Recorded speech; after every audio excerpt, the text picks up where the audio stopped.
प्रशासकीय राजवटीमध्ये ज्या पद्धतीने ठराव घेतलेले आहेत आणि त्या ठरावांना इथे आम्हाला मूक समर्थन देण्यास सांगितलेलं आहे ते आम्ही देऊ शकत नाही, म्हणून आम्ही आजच्या सभेचा सभात्याग करत आहोत। स्थायी समितीची सभा होती की आम्ही सोडून बाहेर निघत आहोत।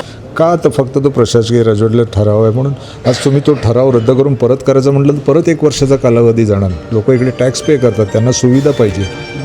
वसई विरार शहर महानगरपालिकेची स्थायी समितीची आज सभा पार पडली आणि त्या स्थायी समितीच्या सभेमध्ये भाजपचे जे स्थायी समिती सभापती होते त्यांनी सभात्याग केलेला आहे। एकूण 6 सभासद आहेत, 4 ते 5 सभासदांनी हा सभात्याग केलेला आहे। त्यांचं म्हणणं असं आहे की हे जे सभेपुढे 41 विषय आणले होते आणि ते सर्व विषय प्रशासकीय राजवटीतील होते। एकीकडे महासभेने प्रशासकीय राजवटीतील सर्व जे आहेत बांधकामांना मंजुरी द्यायची नाही असं दोन्ही पक्षांनी ठराव केला असताना फक्त या मतांना का दिलं जातं हा प्रश्न विचारलेला आहे। याविरोधात सभात्याग केल्यानंतर त्यांनी पत्रकारांशी संवाद साधला होता। नगरसेविका प्रज्ञा यांनी देखील प्रसारमाध्यमांना सांगितलेलं आहे की बहुजन विकास आघाडीवर त्यांनी आरोप केलेला आहे, सांगितले की जुन्या कामांना का मंजुरी द्यायची, कारण महासभा येऊन 7 ते 8 महिने झालेले आहेत, जर ही तुम्हाला कामं करायची आहेत तर महासभेपुढे का आणले जात नाही असा सवाल त्यांनी उपस्थित केलेला आहे। कारण निवडणुकीचे निकाल येऊन आणि बॉडी स्थापन होऊन जवळपास 6 ते 7 महिने झालेले आहेत आणि असं असताना सभेपुढे का आणले जात नाही हा आरोप त्यांनी केलेला आहे।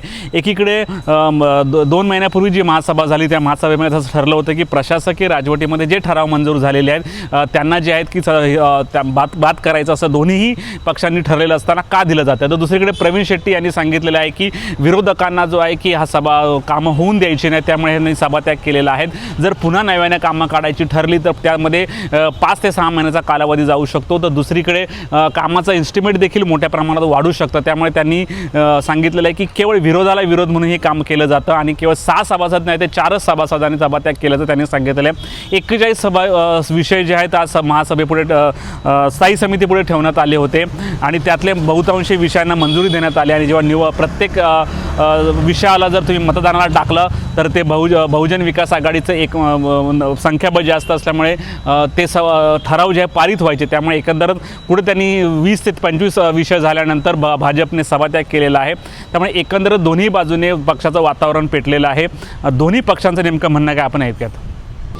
बघा, स्टँडिंग कमिटीची सभा असू दे किंवा महासभा असू दे, वारंवार इथे प्रशासकीय काळात ज्या वेळेला अनिल कुमार पवार, आपण पाहिलं असेल की कशा पद्धतीने त्यावेळेचा कार्यकाळ गाजला, संपूर्ण देशात गाजला, त्यावेळी झालेला भ्रष्टाचार हा कसा पूर्ण जनतेसमोर ह्या देशासमोर जगासमोर आलेला आहे आणि त्या काळात घेतलेले जे प्रस्ताव आहेत ते प्रस्ताव वारंवार महासभेसाठी आणि स्थायी समितीसाठी आणले जातात।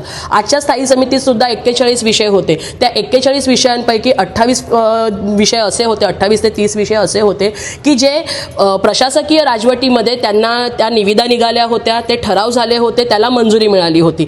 आता जो प्रशासकीय कार्यकाळ इतका भ्रष्टाचारपूर्ण होता त्यावेळेच्या कार्यकाळातल्या ठरावांना जर आम्ही मंजुरी दिली तर आमची त्याला मूक संमती दिसते आणि आम्ही वारंवार सांगतो आहोत की आज आपण म्हणजे बॉडी अस्तित्वात आहे, आज आपण स्थायी समितीमधून म्हणून बसलेलो आहोत, तर आपण हे जे काही ठराव आहेत हे नव्याने घेऊया। जनहिताची कामं झाली पाहिजेत, लोकहिताची कामं झाली पाहिजेत। विषय काय आहेत? रस्ते, गटर, कुठेतरी लाईट, अशीच कामं आहेत, तर ते ठराव आपण नव्याने घेऊया आणि आपण त्यांना मान्यता देऊया। पण असं न करता वारंवार सत्ताधारी असतील, प्रशासक असतील, हे ठराव येत आहेत ते तुम्ही फक्त मूक मान्यता द्या आणि ते मान्य होऊ देत। मग हे ठराव एवढे रेटून धरून का मान्य केले जातात? ह्यात असणारे ठेकेदार कोण होते, हा विषय कुठे जातो आहे, ह्याचं आपण ह्यांना मूकसंमती का देतो आहेत, कोणाचे लागेबंदे आहेत, असे अनेक विषय आहेत। तर मला असं वाटतं की आपण जे इकडे बसून जनतेच्या हितासाठी काम करत आहोत, प्रत्येक कामातून जनतेचं हित साध्य झालं पाहिजे, ना कोणी पर्सनल व्यक्तीचं हित साध्य झालं पाहिजे। आम्हाला फक्त जनतेच्या हितासाठीच इथे काम करायचं आहे आणि त्यासाठी आम्ही ह्या ठरावांना मूकसंमती न देता त्याचा विरोध करून आज बाहेर पडलेलो आहोत। तुम्ही आता सभात्याग केलेले आहेत आणि आता सत्ताधाऱ्यांनी जर ठराव मंजूर केला तर काय नेमकी पुढची भूमिका काय? बघा, सभा सुरू असताना आम्ही सुरुवातीपासूनच ह्या ठरावांना विरोध करत होतो, पण सत्ताधारी आणि प्रशासक हे मान्य करायच्या दृष्टीने त्यांची कुठलंच आम्हाला पाऊल दिसत नव्हतं आणि शेवटी एका ठरावावरती असं आलं की आम्ही त्यांना सांगितलं की हा ठराव तुम्ही बहुमताला टाका। तो ठराव बहुमताला टाकला गेला आणि 6 विरुद्ध आमचे 4 उपस्थित होते, तर मग त्यात आम्ही आमचा विरोध दर्शवला आणि त्यानंतर पुन्हा आलेला ठराव अशाच पद्धतीने घेण्यात आला। तर आम्ही वारंवार विनंती करूनही प्रशासकीय ठराव हे मूकसंमती देऊन त्यांच्या सदस्यांना ती मान्यता असेल पण आम्हाला मान्यता नाही आहे, त्यामुळे आम्ही बाहेर पडलेलो आहोत आणि जर अशा चुकीच्या पद्धतीने हे ठराव मान्य करून घेतले तर त्याची पुढची ॲक्शन आम्ही दाखवू आम्हाला काय करायचं आहे। 100% ते जो आम्ही आम्ही ठरावाला माझं स्वतःचं अनुमोदन आहे त्या ठरावाला का प्रशासकीय राजवामध्ये ज्या वादग्रस्त ठराव झालेले आहेत त्याच्यावरती चर्चा व्हावी, त्याच्यावरती ऑडिट व्हावं, त्याची चौकशी व्हावं याच्यावरती पण लोकांची कामं, रस्ते, वीज ज्याच्यासाठी लोक एवढे दिवस थांबलेले आहेत तो का नाकारावा तुम्ही? का तर फक्त तो प्रशासकीय राजवटीला ठराव आहे म्हणून आज तुम्ही तो ठराव रद्द करून परत करायचं म्हटलं तर परत 1 वर्षाचा कालावधी जाणार. लोक इकडे टॅक्स पे करतात, त्यांना सुविधा